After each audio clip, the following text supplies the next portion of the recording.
Hello friends, beauty's bake and cook চ্যানেলে আপনাদের সবাইকে স্বাগত জানাই। আজকে একটা ডল ফেস কেক আপনাদের সঙ্গে শেয়ার করব। কেকটা ছিল আমার 1 পাউন্ডের বাটারস্কচ ফ্লেভারের। আমি কেক স্পঞ্জটা প্রথমে 3টে লেয়ারে কেটে নিলাম। এইভাবে কাটলে প্রতিটা লেয়ার সমানভাবে কেটে যাবে। এখানে আমি একদম প্লেন জল ব্যবহার করছি, কেননা কেক স্পঞ্জটা আমার যথেষ্ট মিষ্টি ছিল। আমি আর সুগার সিরাপ এখানে ব্যবহার করিনি। কিছুটা ক্রিম দিয়ে তার সঙ্গে আমি বাটারস্কচ ক্রাশ মিক্সড করছি। এটাকে সমানভাবে আমি দুটো মিশিয়ে নিচ্ছি, নিয়ে সেটা স্প্রেড করে দিচ্ছি। এইভাবে যদি দিতে অসুবিধা হয় তাহলে প্রথমে ক্রিমটা স্প্রেড করে নেবেন, তারপরে ক্রাশ দিয়ে সেটা উপর থেকে আবারও স্প্রেড করে নেবেন। আমি প্রতিবারেই এটা ক্রিমের সঙ্গেই মিক্সড করে নিই। এখানে আমি কিছুটা বাটারস্কচ ক্রাঞ্চ দিচ্ছি। এটা আমার হোমমেড ক্রাঞ্চ, খুবই টেস্টি, কারণ আমি এটা পুরোটাই কাজু বাদাম দিয়ে বানাই। এই প্রসেসটাও ভীষণ একটা সিম্পল প্রসেস। কাজু বাদামটা প্রথমে রোস্ট করে নেবেন, তারপরে কড়াইতে চিনি দিয়ে সেটা যেভাবে আমরা বাদাম ছাপা বানাই ঠিক সেই প্রসেসে করতে হবে। এবারে শেষে একটু কর্নফ্লাওয়ার মিক্সড করে এয়ারটাইট কন্টেনারে রেখে দেবেন। অনেক দিন ভালো থাকবে। তবে ভুল করেও ফ্রিজে রাখতে যাবেন না। চিনির জিনিস ফ্রিজে রাখলেই সেটা জল কাটবে। আমি এখানে সেকেন্ড লেয়ার দিয়ে একইভাবে ক্রিম, ক্রাশ এবং ক্রাঞ্চ তিনটেই দিয়ে দিলাম। এই কেকগুলো খেতে ভীষণই সুস্বাদু হয়, কেননা কাজু বাদাম প্রচুর পরিমাণে থাকে এর মধ্যে। 3 নম্বর লেয়ারটা দিয়ে দিলাম, দিয়ে একইভাবে কেক স্পঞ্জটা আমি হালকা করে ভিজিয়ে নিচ্ছি।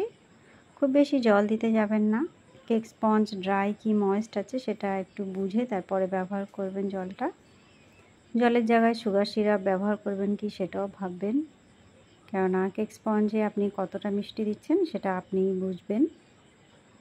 আমি এখানে প্রথমে ক্রাম কোট করে নিচ্ছি। ক্রাম কোট করে আমি এটা 10-15 মিনিট ফ্রিজে রাখবো।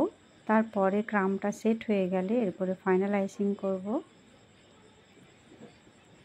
আমি এখানে ক্রিমের সঙ্গে একদম লাইট পিঙ্ক কালার, মানে 1 ড্রপ পিঙ্ক কালার মিক্সড করেছি, কারণ এটা ডল ফেস হবে। আমি একটা লাইট কালার দিতে চেয়েছি।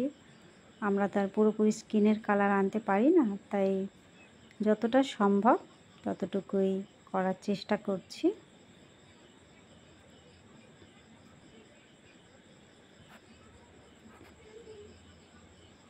এইভাবে যদি ক্রিম লাগাতে অসুবিধা হয় তাহলে পাইপিং ব্যাগের সাহায্যে ক্রিম লাগাবেন, তাতে অনেকটা কাজ ইজি হয়ে যাবে।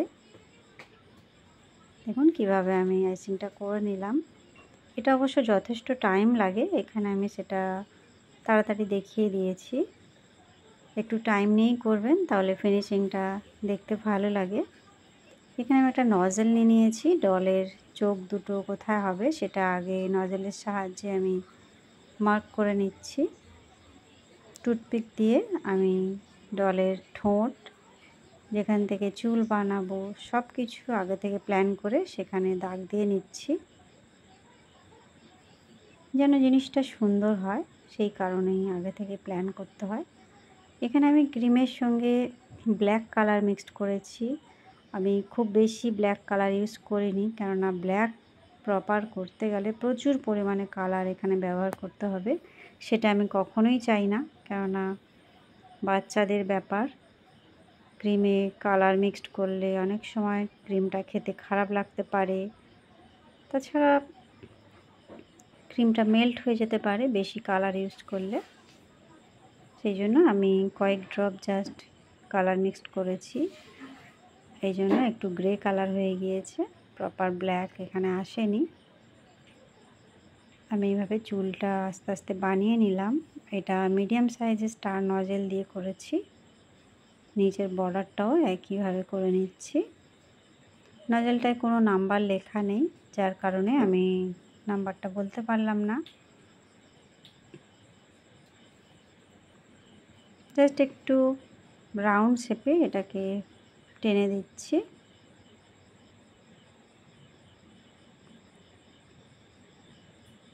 আমি এখানে চকলেট গানাশ নিয়েছি, ডলের চোখ, আইব্রো সেগুলো করে দেবো। তবে এখানে আমার একটা ভুল হয়েছে কি, আমার গানাশটা একটু স্টিফ ছিল, আর একটু নরম হলে ভালো হতো কাজটা করতে। তবে আমার অতটা অসুবিধা হয়নি, তবু আমি সেটা আপনাদের সঙ্গে শেয়ার করলাম। যারা নতুন আছো তাদের জন্য বলবো, একটু স্মুথ থাকলে কাজটা করতে সুবিধা হয়।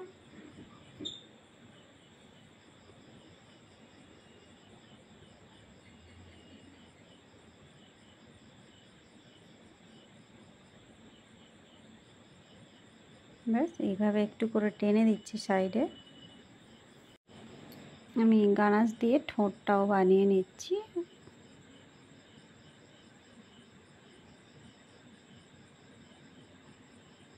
এবারে একটা মাথার হেয়ার ব্যান্ড বানাচ্ছি। লাইন টেনে নিলাম, পাইপিং ব্যাগটা জাস্ট ছোট করে কেটে নিয়েছি, এখানে কোনো নজেল নেই। এদিক ওদিক করে একটা ডিজাইন করে নিচ্ছি।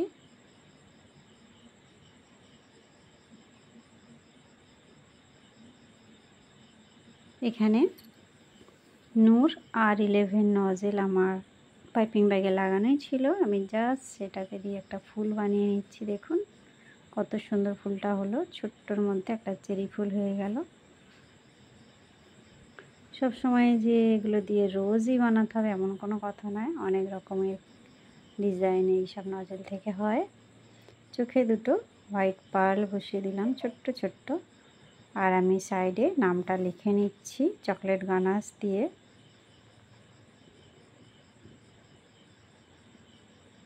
গানাশটা একটু স্মুথ থাকলে ভালো হয় লেখাটা, সেটা খেয়াল করবেন। এই যে আমার কেকের ফাইনাল লুক এটা বন্ধুরা, দেখুন কেমন লাগলো। ভালো লাগলে বা একটু হেল্পফুল মনে হলে অবশ্যই একটা লাইক করবেন, চ্যানেলটা সাবস্ক্রাইব করে রাখবেন।